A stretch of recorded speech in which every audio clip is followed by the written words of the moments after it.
Hi hello welcome. ஹரியானால பாங்க்ரான்னு ஒரு கிராமம் இருக்கு. ஒரு சிறு கிராமம். அந்த கிராமம் பார்க்கவே ஒரு எழில்மிகு காட்சிகளா இருக்கு. அந்த கிராமம் சுத்திலும் வயல்வெளி, மரங்கள் ரொம்ப பார்க்க இயற்கை எழில்மிகு காட்சியாக இருக்கு. அந்த கிராமத்துல விகாஷ்ன்ற ஒரு இளைஞன் வாழ்றான். ரொம்ப எளிமையா வாழ்ந்துட்டு இருக்கான்.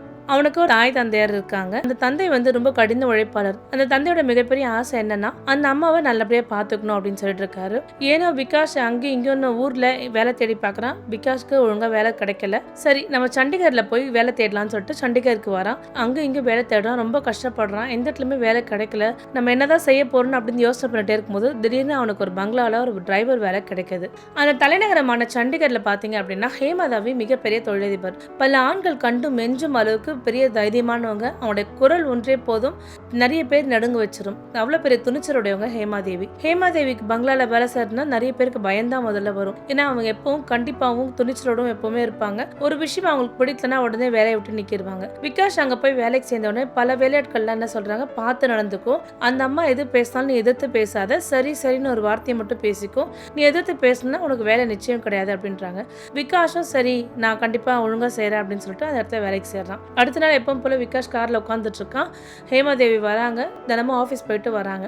அப்படி ஆஃபீஸ் போயிட்டு வரும்போதே பார்த்தீங்க அப்படின்னா அவங்க குரல் ஒரு இடத்துல கூட மென்மையாவே யாருக்கிட்டையும் பேசிருக்க மாட்டாங்க. எப்பவுமே ஒரு கனத்த குரலோட ஒரு ஹார்ஷா பேசுற மாதிரி பேசிட்டு இருப்பாங்க. அப்ப விகாஷ் மனசுல நினைக்கிறேன், இவங்க தெரியாதனமா கூட சிரிக்க மாட்டாங்க போல, இவ்வளவு ஒரு முரட்டுத்தனமா இருக்காங்க அப்படின்னு நினைச்சிட்டே இருக்கான். மறுபடியும் வீட்டுக்கு வராங்க. தன்னுடைய வேலையை பாக்குறாங்க. போய் படுத்து தூங்கிடுறாங்க. திருப்பி மறுநாள் என்ன பண்றாங்க, அவனோட தொழில் கொஞ்சம் சரிவு ஏற்படுற மாதிரி இருக்குன்றதால பல வெளிநாட்டுக்கு போகணும் அப்படின்னு சொல்றாங்க. வெளிநாட்டுக்கு போன உடனே சரி கார் எடுன்னு சொல்லிட்டு ஹேமாதேவி சொல்றாங்க. விகாஷும் கார் எடுக்கிறான். இவங்க ரெண்டு பேருமே பயணிச்சு போயிட்டே இருக்காங்க. அப்போ ஒரு நல்ல ஒரு காற்று அசைவு இருக்கிற மாதிரி இருக்கு. விகாஷ் என்ன பண்றான், காரோட விண்டோவை ஓபன் பண்ணிக்கிறான். ஹேமாதேவிக்கு ரொம்ப கோவம் வருது. யாரை கேட்டு நீ விண்டோ ஓபன் பண்ண, எனக்கு இந்த மாதிரி சில்லுன்னு காத்து வந்தாதான் பிடிக்காது, முதல்ல அந்த விண்டோ மூடு அப்படின்னு சொல்றாங்க. அவனும் விண்டோ மூடிடுறான். நான் தென்னிக்கோ ஒரு நாள் ஓபன் பண்ணேன், உங்களுக்கு பொறுக்கலன்னு விகாஷ் தான் மனசுக்குள்ளேயே நினைச்சுக்கிறான். அப்ப விகாஷ் பேசிட்டே இருக்கும்போது அங்க நல்லா சில்லுன்னு காத்து நல்லா ஒரு மழை வர மாதிரி ஒரு சூழ்நிலை அவங்களுக்கு அமைஞ்சிருச்சு. சரி இருந்தும் கார்ல தானே போறான்றதால அவங்க தைரியமா போயிட்டு இருக்காங்க. அப்ப இவங்க ரிட்டர்ன் வரும்போது என்ன ஆகுதுன்னா நல்லா கனத்த மழை பெய்யுது. பாதையே தெரியல. விகாஷ் எவ்வளோ ட்ரை பண்ணுறான், பார்த்து ஓட்டுறதுக்கு ட்ரை பண்ணுறான். அவன் கார் தடுமாற ஆரம்பிச்சிருச்சு. அவன் கார் தடுமாறி கடைசியில் ஒரு இடத்துல ஒரு ஓரமாக நின்றுடுது. என்னாச்சு அப்படின்னு சொல்லிட்டு கேட்குறாங்க. அவன் காரை விட்டு வெளில வரான். காரை விட்டு வெளில நனைஞ்சிட்டே பார்க்குறான். ஆனால் ஹேமாதேவி காரை விட்டு வெளியிலே வரல. அப்படியே ஏதோ உட்காந்துட்டு இருக்காங்க. என்னாச்சு அப்படின்னு சொல்லிட்டு விண்டோ இறக்கி விட்டு கேட்குறாங்க. இல்லைம்மா ஏதோ இன்ஜின் ஃபால்ட் ஆயிருக்கு அப்படின்னு சொல்லிட்டு சொல்கிறான். உனக்கு ஒரு காரை கூட ஒழுங்காக வச்சுக்க தெரியாதா? இன்ஜின் நம்ம ஒரு இடத்துக்கு புறப்படுறதுக்கு முன்னாடி நீ காரை பெர்ஃபெக்டாக சர்வீஸ் பண்ணிருக்கணுமா இல்லையா? ஏன் இப்படி ஒரு அலட்சியமா இருக்கு அப்படின்னு சொல்லிட்டு விகாஷை திட்டுறாங்க. அப்புறம் ரொம்ப நேரம் கார்ல உட்கார முடியாம என்ன பண்றாங்க, அவங்களும் வெளில நனையறாங்க. நனையும் போது என்ன பண்றான் விகாஷ், வேற யாருக்கோ கால் பண்ணி பாக்குறான். யாருக்குமே கால் போகல. ஏன்னா அந்த ஏரியால நெட்வொர்க் கிடைக்கல. எவ்வளவோ ட்ரை பண்றான் விகாஷ். ஆனா நெட்வொர்க் கிடைக்காத ரொம்ப தவிக்கிறான். இருந்த ஒரு பயம் இருந்துட்டே இருக்கு. ஹேமாதேவி வேற என்ன நினைச்சுப்பாங்க, நமக்கு வேலை இருக்குமா இருக்காதா அப்படின்னு தெரியல, ரொம்ப பயத்தோடவே இருக்கான். அப்போ திடீர்னு அந்த பக்கம் என்ன பண்ணது, ஒரு லாரி வருது. அந்த லாரி கிட்ட சொல்லி, ஆனா பக்கத்துல ஏதாவது மெக்கானிக் இருந்தா எனக்கு சொல்லி அனுப்புங்க, அந்த மாதிரி கார் ரெடி ஆகணும், என்னோட எம்டி வெயிட் பண்ணிட்டு இருக்காங்க, தயவுசெய்து சொல்லுங்கன்னு சொல்லிட்டு அந்த அவங்க பக்கமா வர லாரிக்காரங்கிட்ட சொல்லி அனுப்புறாங்க. அந்த லாரிக்காரன் தகவல் கொடுத்ததால என்ன பண்றான், அங்க பக்கத்துல உள்ள கேரேஜ்ல இருந்து வராங்க. கேரேஜ்ல இருந்து வந்துட்டு காரை சரி பண்றாங்க. கிட்டத்தட்ட கார் சரி பண்றதுக்கு 2 மணி நேரம் ஆச்சு. 2 மணி நேரமா அவங்க மழையில நின்று கார் சரி பண்ணிட்டு வந்ததுக்கு அப்புறம் வீட்டுக்கு வந்துடுறாங்க. வீட்டுக்கு வந்தோடனே என்ன பண்றாங்க, அந்த பங்களாவோட நுழைவாயில் வந்த உடனே என்ன பண்றாங்க, ஹேமாதேவி கார் ஓபன் பண்ணி தன்னோட வீட்டுக்குள்ள நுழைஞ்சிடுறாங்க. அவனை பத்தி எதுவுமே கேட்கல போகல. இவனுக்கா சரியான குளிர். ஏன்னா அவன் மழையில நனைஞ்சு ரொம்ப குளிர் அதிகமா இருக்கு. என்ன மழையில நனைஞ்சிட்டே ஏதாவது சாப்பிட்றியா போறேன்னு கூட நம்மள கேட்கலையே அப்படின்னு தான் மனசுல நினைச்சு விகாஸ் அவனோட ரூமுக்கு போறான். அப்போ கொஞ்ச நேரம் கழிச்சு பாத்தீங்க அப்படின்னா அவனோட ரூம்ல எல்லாம் தண்ணி ஒழிவிட்டே இருக்கு. சரி வேற வழி கிடையாது, நம்ம இந்த ரூம்ல தான் படுக்கணும் அப்படின்னு சொல்றாங்க. அப்படின்னு நினைச்சிட்டு அந்த ரூம்குள்ள போறான். ரூம்குள்ள போகும்போது யாரோ ஒருத்தர் கதவை தட்டுறாங்க. என்னங்க அப்படின்னா, உங்களை இன்னைக்கு மேடம் அவுட் ஹவுஸ்ல தங்க சொல்லியிருக்காங்க அப்படின்னு சொல்லிட்டு சொல்லியிருக்காங்க. நிஜமாவா அப்படின்னு சொல்லி கேட்கிறாரு. ஆமா நிஜமா தான், நீங்க அவுட் ஹவுஸ்ல போய் தங்கிக்கலாம் அப்படின்னு சொல்லிட்டு அப்ப அவுட் ஹவுஸ்ல போய் தங்கிக்கிறான். அவனுக்கு குளிர் தாங்கல. அந்த அவுட் ஹவுஸ் போன உடனே குளிருக்கு ரொம்ப இதமா இருக்கு. ஏன்னா நல்ல துணி எல்லாம் மாத்திட்டு நல்லா படுத்து தூங்கிட்டான். ஆழ்ந்த உறக்கத்துக்கு போயிடுறான். நல்லா தூங்குறான். திடீர்னு ஒருத்தவங்க சிரிக்கிற சத்தம் கேட்குது. திடீர்னு ஒருத்தவங்க அழுவுற சத்தம் கேட்குது. கனவா இல்ல இது நிஜமான விஷயமா அப்படின்னு யோசனை பண்ணிட்டே இருக்கான் விகாஸ். இல்ல இது நிஜமா தான் இருக்கு.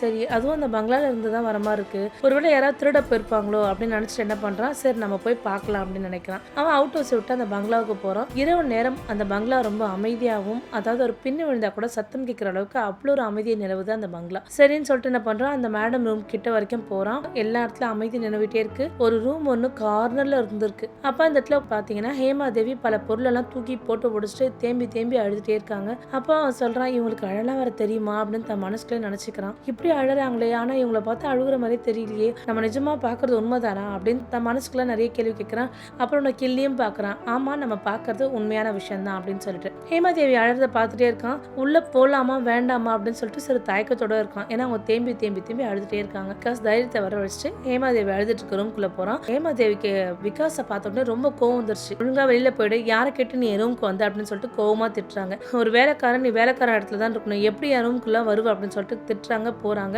அப்புறம் அவன் மேலே ஒரு பொருளை தூக்கி விசிறி அடிச்சிடுறாங்க. ஏன்னா அந்த பொருள் வந்து அவன் மேல விழாம என்ன ஆகுது, அவன் செவுத்துல முடிச்சுக்கிறான். ஆனா அவங்க அதை பத்தி கூட கவலைப்படாம அவங்க கோபத்தோட உச்சியில இருக்காங்க. அப்படியே அமைதியா இருக்காங்க. அப்புறம் உட்காந்து மறுபடியும் தேம்பி தேம்பி அழறான். திருப்பியும் தன் வலியெல்லாம் பொறுத்து விட்டு விகாஸ் கண்ணில் தண்ணிலாம் வர ஆரம்பிச்சிச்சு. ஏன்னா அவன் இடிச்சுக்கிறது ரொம்ப வலி, அவனுக்கு சரியான வலி. அவன் கண்ணில் தண்ணிலாம் வந்துச்சு. இருந்தாலும் போயிட்டு ஹேமாதேவி கிட்ட போய், மேடம் நீங்க ஏன் அழுவுறீங்க, என்ன விஷயம் சொல்லுங்க அப்படின்னு சொல்லிட்டு கேட்கறான். உனக்கு இதெல்லாம் தேவையில்லாத விஷயம், ஒழுங்கா போயிடு அப்படின்னு சொல்றாங்க ஹேமாதேவி. இருந்தும் விகாஸ், மேடம் நீங்க அழாதீங்க மேடம், சொல்லுங்க மேடம், என்ன விஷயம் சொல்லுங்க அப்படின்னு சொல்லும்போது அவன் இன்னும் தேம்பி தேம்பி அழுக ஆரம்பிக்கிறான் ஹேமாதேவி. இங்க என்ன காரணத்துக்காக மேம் அழுறீங்கன்னு மறுபடியும் கேட்கறான் விகாஸ். அப்போ அவ சொல்றான், நான் வந்து சிறு வயதிலே கல்யாணம் பண்ணிட்டேன். என் பெற்றோர் பார்த்த மாப்பிள்ள தான். என் வீட்டுக்காருக்கு சொத்துல எந்தவித குறையும் இல்லை. ஆனா என்னை ஒரு மனைவியா கூட அவர் நடத்ததே கிடையாது. எப்பவும் போல அவர் எப்பவும் குடிச்சிட்டு மட்டும்தான் இருப்பாரு. நல்ல ஒரு மனைவியா அவர்கிட்ட நான் வாழ்ந்ததே கிடையாது. நான் வீட்டை விட்டு வெளியிலாம் போகக்கூடாது. இந்த பங்களாக்குள்ளே எவ்வளவு வேணா சுத்திக்கலாம். எனக்கு தேவையான வசதி வாய்ப்பு எல்லாத்தையும் உருவாக்கி தந்தாரு.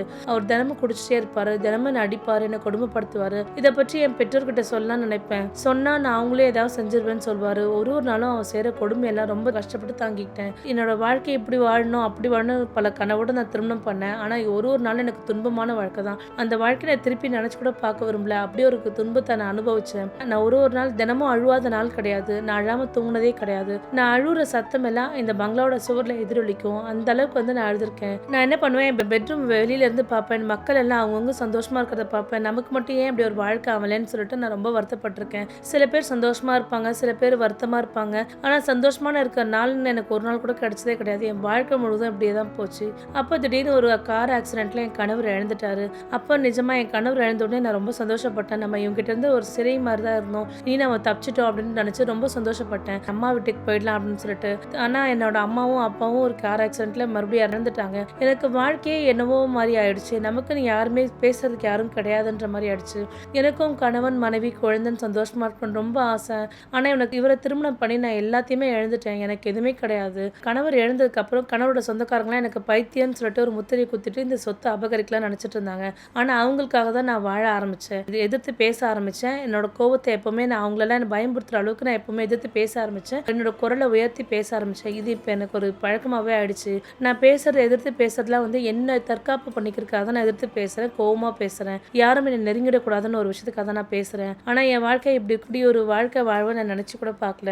நான் நல்லா மற்றவங்களை போல சிரிச்சு சந்தோஷமா வாழணும், நான் நினைச்ச இடத்துக்குலாம் போகணும்னு நினைச்சேன். ஆனா இந்த வீட்டுல எனக்கு சிறை கைதி மாதிரி தான் நான் இருந்தேன். இவர் இறந்ததுக்கு அப்புறம் கூட சரி, இந்த சொத்தை நான் காப்பாத்துறதுக்காக இன்னமும் கஷ்டப்பட்டுட்டு இருக்கேன். இவர்கிட்ட வாழ்ந்த அர்த்தம் பாத்தி அப்படின்னா இந்த சொத்து ஒண்ணு மட்டும் தான் எனக்கு பெருசா இருக்கு. மற்றபடி எனக்கு அம்மா அப்பாவும் கிடையாது, எதுவும் கிடையாது அப்படின்னு சொல்லிட்டு ரொம்ப வருத்தப்பட்டு ஹேமாதேவி அப்படியே தூங்கிடுறாங்க. விகாஸோட சாஞ்சே தூங்கிடுறாங்க. இந்த மழை வந்து இரவுல இருந்து அதிகாலை வரைக்கும் பெஞ்சிட்டே தான் இருக்கு. அப்ப ஹேமாதேவி ஒரு திடீர்னு எந்திரிச்சு பாக்குறாங்க. விகாஸ் பக்கத்துல இருக்கான். ஒரே அதிர்ச்சி ஆடுறாங்க. அடுத்த நாள் எந்திரிச்ச உடனே என்ன சொல்றாங்க விகாஸ் கிட்ட, இன்னைக்கு நடந்த விஷயத்த நீ இன்னையோட மறந்துடணும், இதை வந்து நீ யாருக்கிட்டையும் சொல்லக்கூடாதுன்னு சொல்றாங்க. விகாஸும் அதுக்கு தலையாட்டிட்டு, கண்டிப்பா மேடம் நான் யார்கிட்டயும் சொல்ல மாட்டேன் அப்படின்னு சொல்லிடுறான். விகாஸ்க்கு ஹேமாதேவி மேல ஒரு பிரியமான ஒரு அன்பு ஒண்ணு வந்துருது. அவங்க இவ்வளவு கோவமா நடந்துக்கிறதுக்கு பின்னாடி இவ்வளவு காரணங்கள் இருக்குன்னு விகாஸ்க்கு மட்டும்தான் தெரியும். விகாஸ் ரொம்ப கேரிங்காவும் பாசமாவும் அவங்கள பாத்துக்கிறான். ஆனா அவங்க எப்பவுமே தன்னோட தோரணையில தான் பேசுறாங்க. ரொம்ப அதிகாரத்தன்மையோட தான் பேசுறாங்க.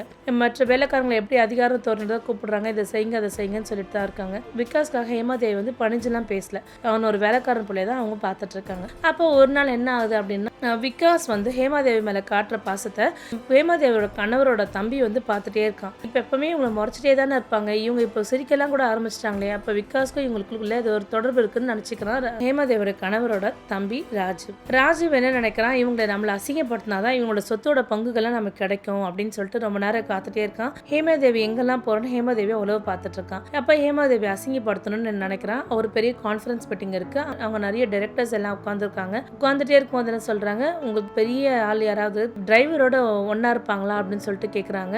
டிரைவரோட ஒன்னா இருப்பாங்களா தெரியுமா, அந்த கேவலமான வேலையை செஞ்சவங்க ஹேமாதேவி தான் அப்படின்னு சொல்றாங்க. ஹேமாதேவி ஒரு மாதிரி அதிர்ச்சி ஆடுறாங்க. என்ன இவன் இப்படி பேசுறான் அப்படின்னு சொல்லிட்டு அதிர்ச்சி ஆகுறாங்க. ரொம்ப வருத்தப்படுறாங்க. டைரக்டர்ஸ்க்குலாம் கேட்குறாங்க, சொத்தெல்லாம் அந்த டிரைவ் தான் போக போகுது அப்படி இப்படின்னு சொல்லணும்னே ரொம்ப வருத்தப்படுறாங்க. ஹேமாதேவிக்கு எதுவுமே பேச முடியாம என்ன பண்றாங்க, அந்த கான்ஃபரன்ஸ் ஹால்ல இருந்து வெளியில வந்துடுறாங்க. வெளியில வந்து தேம்பி தேம்பி அழுதுட்டு இருக்காங்க. அப்ப அன்னைக்கு இரவே என்ன பண்றான், ராஜு அடியாட்கள் எல்லாரும் கூப்பிட்டுட்டு போய் ஹேமாதேவி வீட்டுக்கு போறான். அப்ப அந்த இடத்துல விகாஸ் தடுக்கிறான். அவனை ராஜுவை தடுக்கிறான். நீங்க அம்மா ரூம்க்குலாம் நீங்க போக முடியாதுன்னு சொல்லிட்டு தடுக்கிறான். மற்ற வேலையாட்கள் யாருமே அவனுக்கு உதவி பண்ண வரவே இல்லை. அவன் விகாஸ் ஒருத்தனே தான் போராடிட்டு இருக்கான். அப்ப விகாஸோட சத்தம் ரொம்ப அதிகமாக கேட்குது. ஹேமாதேவி உண்மையாலே பார்க்க தோரணை தான் அப்படி இருக்குமே தவிர உண்மையாலே அவங்க ரொம்ப பயந்த சுபாவம் கொண்டவங்க தான். அப்ப விகாஸ் சொல்றான், கதவு நல்லா மூடிக்கோங்க, திறக்காதீங்கன்னு சொல்லிட்டு சொல்றான். அப்ப ராஜு விகாஸை போட்டு ராஜுவோட ஆட்கள் எல்லாரும் அடிக்கிறாங்க. அம்மா அப்பான்னு கத்துறான். ஒரு கட்டத்துல ஹேமாதேவிக்கு பயமா இருக்கு, கதவு ஓபன் பண்ணா நம்மளதான் செஞ்சிருவான்னு ஒரு பயத்துல இருக்கு. ஆனா இதுக்கப்புறம் அமைதியாகவும் இருக்கக்கூடாதுன்னு நினைச்சிட்டு என்ன பண்றான், தன்னோட பீரோட உள்ள ஒரு கன்னை எடுத்துடுறான். கன்னை எடுத்துட்டு என்ன பண்றான், நீ விகாஸை விடுன்னு சொல்லி எவ்வளோ ராஜுட்ட சொல்றான். விகாஸை விடுற மாதிரி தெரியல. அப்ப என்ன பண்றான், ஒரு எல்லாருமே ஓடிடுறாங்க அந்த இடத்த விட்டுட்டு. விகாஸுக்கு வந்து தூக்கி பாக்குறாங்க. விகாஸ் வந்து அப்படியே மயங்கிடுறான். உடனே விகாஸ் ஹாஸ்பிட்டல் கூட்டு போய் அட்மிட் பண்ணி பாத்துக்கிறாங்க. கிட்டத்தட்ட ஒரு 2 வாரத்துக்கு மேல ஹாஸ்பிட்டல்ல தான் இருக்கான். அவனை ரொம்ப கண்ணு கருத்துமா தினமும் சாப்பாடு விட்டுறதுல இருந்து எல்லா விஷயமும் அவங்க ரொம்ப கண்ணு கருத்துமா பார்த்துட்டு இருக்காங்க. அப்ப ஹேமாதேவிக்கு ஒரு எண்ணம் தோணுது, இந்த ஒரு சொத்துக்காக தான் நம்மளை கொல்ற அளவுக்கு வந்தாங்க, இந்த சொத்து என்னைக்குமே நம்ம கிட்ட இருந்தா நமக்கு ஆபத்து தான் சொல்லிட்டு என்ன பண்றாங்க, ஒரு சேரிட்டபிள் ட்ரஸ்ட்டுக்கு அந்த சொத்து எல்லாத்தையும் எழுதி வச்சிடுறாங்க. 2 பேக்ல துணியெல்லாம் எடுத்து வச்சுக்கிறாங்க. துணியெல்லாம் எடுத்து வச்சுட்டு எங்கேயோ புறப்படலாம்னு நினைக்கிறாங்க. அப்ப விகாஸ் எதிர்த்துல வரான். மேடம் எங்க போறீங்க அப்படின்னு சொல்லி கேட்கறாங்க. எனக்கு எங்க போறதுன்னு தெரியல, ஆனா இந்த பங்களாவை நான் சேரிட்டபிள் ட்ரஸ்ட்காக எழுதி வச்சிட்டேன் அப்படின்றாங்க.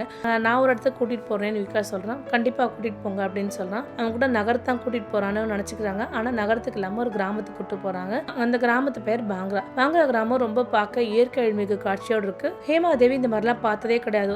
இவ்வளோ ஒரு சந்தோஷமா இருக்கீங்களா, இவ்வளோ ஒரு அழகான கிராமத்துல நீங்க வசிக்கிறீங்களான்னு சொல்லிட்டு கேட்டே வரா. ஆமா எங்க அம்மா அப்பாலாம் இப்படிதான் வசிக்கிறாங்கன்னு சொல்லிட்டு அந்த கிராமத்து வீட்டுக்கு தன்னோட ஓனரான ஹேமாதேவி அழைச்சிட்டு போறோம். அப்ப அங்க வந்து விகாஸ் அவங்க அம்மா அப்பாலாம் பாக்குறான். அம்மா அப்பாவுக்கு விகாஸை பார்த்தோன்னே ஒரே சந்தோஷம். ஹேமாதேவி கதை எல்லாத்தையுமே சொல்றான் விகாஸ் அவங்க அம்மா அப்பா கிட்ட. அவங்க அம்மா அப்பா ரொம்ப வருத்தப்படுறாங்க, வேதனைப்படுறாங்க. இன்னொரு விஷயம் சொல்றான், நான் ஹேமாதேவி அவங்களை திருமணம் பண்ணிக்க நினைக்கிறேம்மா அப்படின்னு சொல்றான். அப்ப அந்த குடும்பம் கொஞ்சம் அதிர்ச்சி ஆகுறாங்க. கொஞ்சம் நேரம் கழிச்சு தாங்கி சொல்றாங்க, சரிப்பா உன் விருப்பம் எதுவா இருந்தாலும் பரவாயில்ல, உன் வாழ்க்கையை நீ தேர்ந்தெடுத்துக்கிட்ட, நீங்க நல்லா சந்தோஷமா வாழ்ந்தா சந்தோஷம் அப்படின்னு சொல்றாங்க விகாஸோட அம்மா அப்பா. இதை கேட்ட உடனே ஹேமாதேவி கண்ணுல இருந்து தண்ணீர் தார தாரையா கொட்டுது. ஒரே சந்தோஷம். ஹேமாதேவிக்கும் விகாஸ்க்கும் கிட்டத்தட்ட 10 வயசு வித்தியாசம் இருக்கு. ஏன்னோ ஹேமாதேவியோட வாழ்க்கையில நடந்த சில கசப்பான விஷயத்தால ஹேமாதேவி தன்னோட வாழ்க்கையை அனுபவிச்சே வாழல. ஹேமாதேவியோட வாழ்க்கை முழுது ஒரே கசப்பு மட்டும் தான் அனுபவிச்சிருக்காங்க. இனியாவது அவங்க வாழ்க்கை இனிப்பா மாறணும்னு சொல்லிட்டு விகாஸ் சொல்றான். விகாஸோட அம்மா அப்பாவும் சம்மதம் சொன்ன உடனே ஒரு சில நாட்களே என்ன பண்றாங்க, ஒரு சிவன் கோயில்ல அவங்க 2 பேருமே கல்யாணம் பண்ணிக்கிறாங்க. ரொம்ப சந்தோஷமா இருக்காங்க. ஹேமாதேவி நினைச்ச விட ரொம்ப சிறப்பான ஒரு வாழ்க்கை ஹேமாதேவிக்கு அமைஞ்சிருக்கு. விகாஸ் அவரை ரொம்ப பாசமாவும் அன்பாவும் ரொம்ப கவனிச்சுக்கிறாரு. அதே மாதிரி ஹேமாதேவியும் விகாஸாவையும் விகாஸ் அம்மா அப்பாவையும் ரொம்ப நல்லா கவனிச்சுக்கிறாங்க. அவங்க பெரிய தொழிலதிபர்ன்ற ஒரு ஆணவம் கர்வம் எதுவுமே இல்லாம எல்லாத்தையும் மறந்துட்டு ஒரு சாதாரண ஒரு ஹவுஸ் ஒய்ஃப் எப்படி நடந்துக்கணும் அந்த மாதிரி நடந்து அந்த குடும்பத்தை ரொம்ப சந்தோஷப்படுத்துறாங்க. அங்க உள்ள எழில்மிகு காட்சியோட ஒன்றி வாழவும் தொடங்கிட்டாங்க. ஹேமாதேவிக்கு அந்த கிராமம் மட்டுமே ரொம்ப பெரிய விஷயமா இருக்கு. ஏன்னா அந்த கிராமத்தை வாழறது ஹேமாதேவிக்கு ரொம்ப பிடிச்சிருக்கு. அவங்க வாழ்க்கை இப்ப ரொம்ப சிறப்பாகவும் சந்தோஷமா வாழ்ந்துட்டு இருக்காங்க.